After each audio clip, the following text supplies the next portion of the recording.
Vamos al proyecto.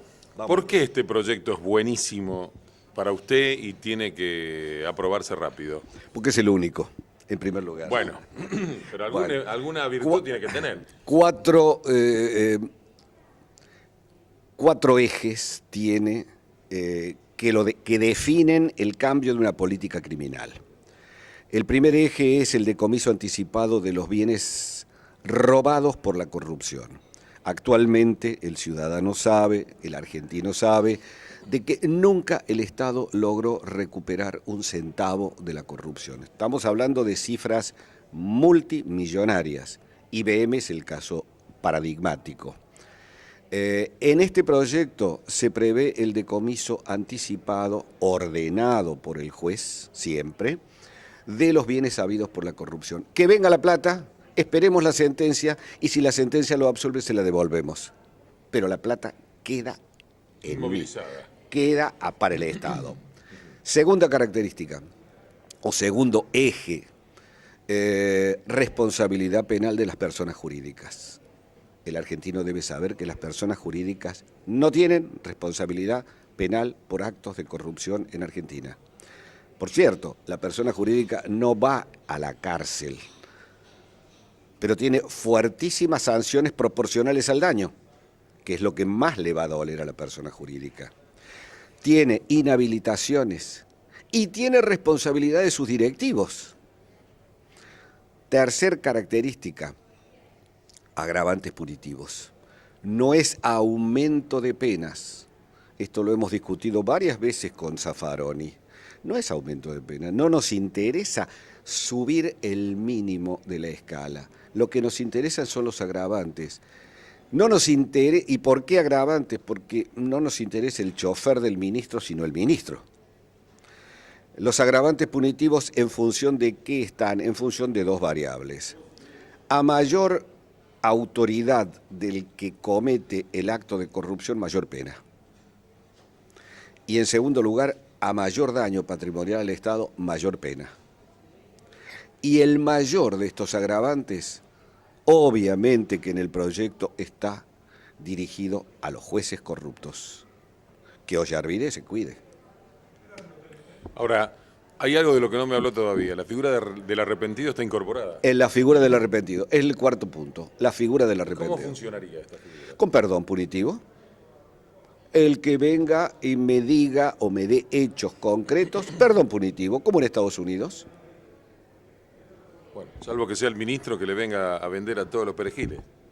Si el ministro me vende un acto de corrupción del presidente, yo lo aplaudo. Unos cuantos que se callaron y se fueron, que dijeron yo vi cosas y nunca hablaron. Bueno, de haber sido sancionada esta norma en el año 2010, esos cuantos que se callaron, que dijeron y que después se callaron, hoy estarían hablando. Claro, porque hoy mucha gente no habla porque en la medida en que hablen quedan incriminados. Por cierto que quedan incriminados.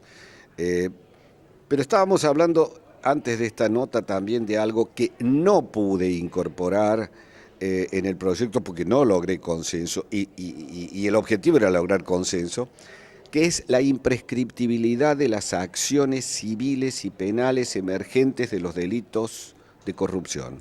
Un dato no menor, porque la mayoría prescribe. Todas.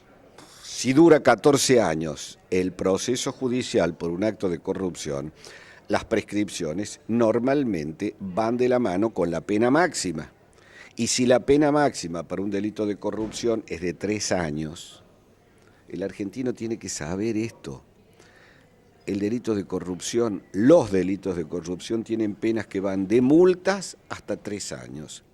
El delito de robo de una cucharita de café en un café se paga con 6 años de prisión. Habría que cambiar las escalas, doctor.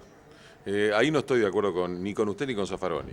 No, yo creo que hay que Si desplazar. la corrupción mata, el corrupto o corruptor tiene que tener la pena del homicidio. Bueno, sí, pero también es cierto de que el aumento masivo de penas puede llevarnos a la confusión de terminar haciendo que pague el perejil y no el ministro. Entonces, por eso elegimos la figura del agravante y no del aumento. Yo quiero al ministro, no lo quiero al policía de tránsito que coimea. No me interesa. Bueno, prescripción, imprescriptibilidad de las acciones. Este es un dato que yo, de meterme de nuevo en este proyecto, lo incorporaría.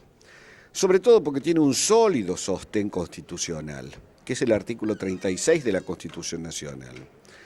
El argentino debe saber también que en la reforma constitucional del 94, que fue muy buena, más allá del Pacto de Olivas, la Constitución crea 3 tipos de delitos contra el orden democrático. El que se alzara en armas contra un gobierno democrático, primer delito se llama contra el orden democrático, el que usurpare funciones, segundo delito, y tercero, aparece en el 5º párrafo del artículo 36, el que cometiere delitos graves y dolosos contra el Estado que conlleven enriquecimiento, corrupción. Es un delito. Sí, sino ¿qué otra cosa sería? Es un delito contra el orden democrático.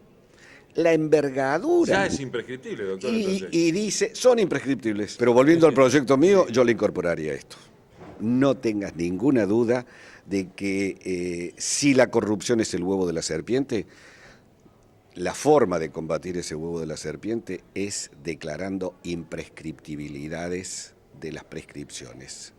Claro, nunca vas a zafar. El día que digan, bueno, a vos te vamos a juzgar por esto, te van a poder juzgar. Evidente. Que quede la sombra de la ley y de la pena encima del corrupto. Y que no venza nunca.